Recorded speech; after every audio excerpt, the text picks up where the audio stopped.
I apologize. This video needed to be in two parts because my headset stopped working. It was disconnecting over and over. So I hope that part one doesn't have too much of that. Okay, so we're trying again with a different microphone, and we are looking at 4-1 right now, the free writing exercise. When you get to the assignment page, the first thing you need to do is to click on Open in New Window. And when you do that, it will take you to your e-textbook, and that's where the exercise is both presented and also actually done. Either by clicking on the heading, or you could click on the little picture. That will take you to the actual page where the work is done. The top tells you a little bit about what free writing is, and basically it is timed writings in which you don't pay any attention to punctuation, grammar, sentence length, how much the sentence is tied together. You're just writing non-stop until the time is up. Free writing is a tool used to explore your topic, and it can help you if you're somebody who has a hard time getting started, if you're somebody who has a hard time not judging what you're writing because you want to stop and reread and fix, edit, punctuation, etc. Free writing is all about just getting it down on paper, or in this case computer screen, for the entire time that you set. So this is done in stages, and you'll type into the text boxes. First of all, you'll write your subject or title here, and we want your subject to be related to your persuasive essay topic, so the debatable issue that you've been focusing on, exploring, and doing research on. So that will be your subject or title. Type that in the text box. Then scroll down, and you're going to write nonstop for 10 minutes on that subject or topic, and don't stop typing during that time. You can write nonsense if you want, just type over and over the same word or whatever, but keep typing until the 10 minutes is up. Then, after that 10 minutes, scroll down again and review what you have written. Choose the most intriguing idea, phrase, or sentence, and copy and paste it here into this next text box. Then scroll down again, and now you're going to free write for another 10 minutes on the more focused topic. And the important thing to remember is that the total number of characters, that's each type stroke, needs to be a minimum of 4,000. And that's, I'm sorry, it's a limit of 4,000, so you can't go over 4,000. How do you use free writing? Well, there's some suggestions here in the bullet points. You can take what you've written and start to organize it into an outline. That might be something you do more of next week. You can take what you've written and find the most compelling ideas and do another round of free writing to generate more ideas. Or you could identify questions or gaps in your understanding and look for more sources, which would mean more library research, to round out your argument. You can work on distilling a revised thesis from your free write and identify 3 points of support, which would be really helpful as you go into assignment 4-2, the peer workshop discussion. The important thing to note right from the start is that this is a different kind of discussion than the ones we've done previously. This is a peer workshop, which basically means you're going to share some of your material, in this case a thesis statement, key points, and either quotes or paraphrases from your research. And then you'll share that with your classmates in order for them to give you some feedback as directed by the response post instructions. First of all, be sure that you have read all the readings and all the topics and the videos before making your initial post and discussion. I've reminded you of the importance of that several times, and that was another reminder. And then be sure that you read the instructions for the initial post and that you provide what's being asked for. So number one, you're going to share the thesis statement that you are working on for the persuasive essay.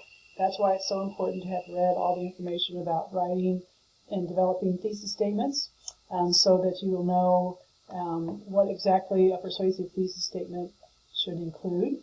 Number two, identify at least two key points and explain briefly how each one connects back to the thesis statement. So key points are evidence that you'll be using to support the stance that you take in your body paragraph, in your thesis statement. Number 3, include any research such as quotes or paraphrases from the resources that will support the key points. Number 3 makes it sound like it's optional, but in fact it's not optional. You need to include quotes or paraphrases from the resources for each of your key points. So that will be you going back to the research and looking for quotes or paraphrases that you can pull out and then use in your body paragraphs next week in the draft to support the claim that you're making in your thesis statement.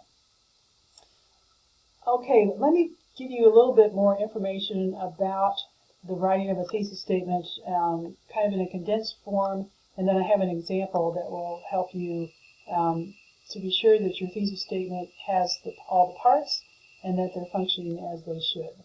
So here's a basic reminder, and I'm reading now on the right side from the announcement. Here's a basic reminder. Your thesis statement should take a stance on your topic and state that stance clearly and directly. The stance or claim is what you believe to be true about your topic.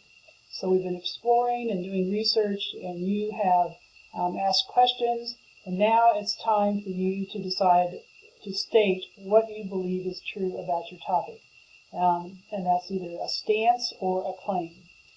Remember, your thesis should not lead to an essay that explains or informs about the topic. We're writing persuasion. Use of the words how and what in a thesis lead to those focuses, either explaining or informing.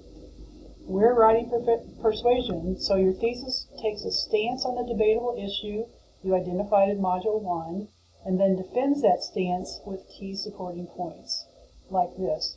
Here we have an example of a complete thesis statement, a complete persuasive thesis statement. Veterinarians should no longer declaw cats because it is painful to the cat. There are other more effective options, and pet owners need to put the cat first over their own needs. So we've got two parts, and they're highlighted.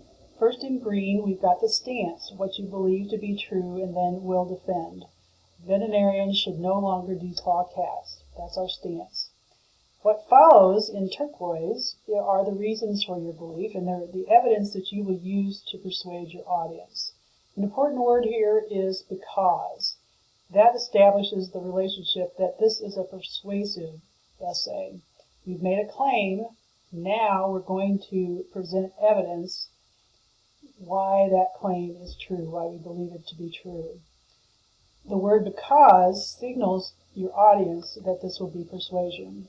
That's followed by 3, in this case, supporting key points. It's painful to the cat.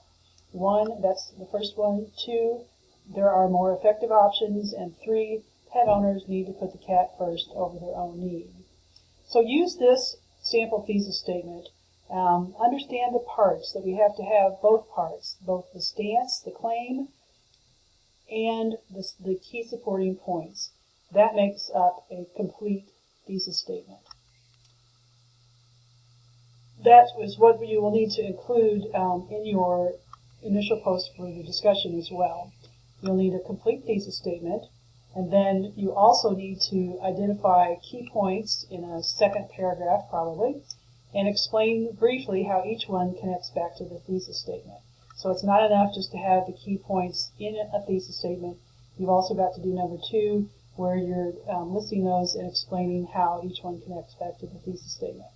Then number 3, you're going to include either a quote or paraphrase from your research for each of the key points. Remember, that's all due by midnight Thursday, so you're going to need to plan your time wisely this week so that you can do all the readings and view all the videos prior to doing your initial post.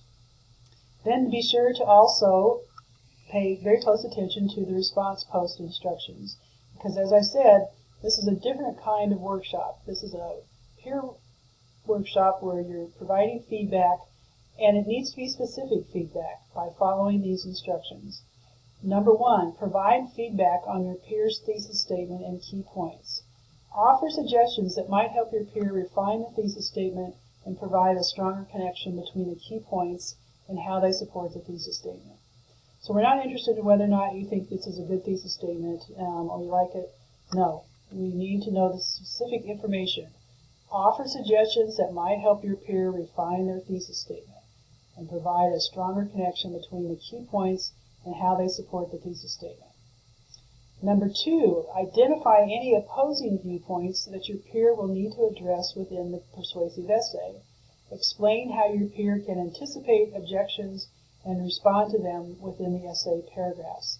Remember, one of the things that was covered in a video on the required resources page was counter-arguments. So you already know what those are. So now you're going to help your classmate by identifying some possible opposing viewpoints or counter-arguments that they might need to address in their persuasive essay. Explain how they can anticipate those and respond to them within the essay paragraphs. So how might they both introduce those and rebut them? And then in addition, follow these instructions. And this is important, especially if you've never done a peer workshop before. First of all, provide constructive feedback to at least 2 peers outside of your own initial post thread. Try to select peers who have not received any feedback. Keywords here: provide constructive feedback.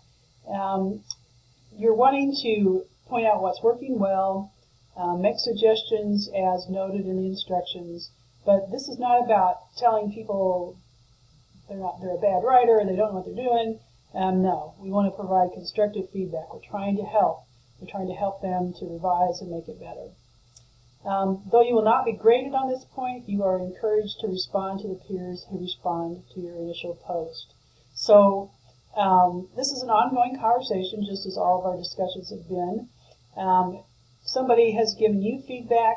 Continue the conversation by noting which feedback you found most helpful, or which you weren't sure about, or one that you need more clarification on. Could you give me an example? Continue the conversation. Again, it's not graded.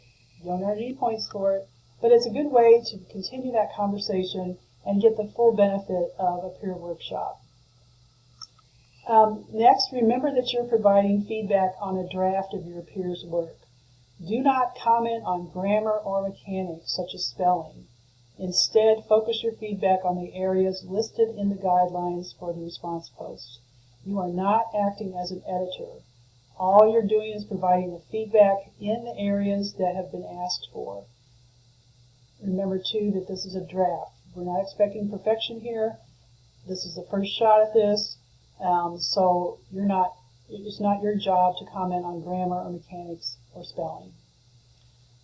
Remember that you are a part of a community where you can reach out to your classmates with any questions you may have about their feedback on your post. So that's another way that you can continue, is by reaching out and asking for any kinds of clarifications.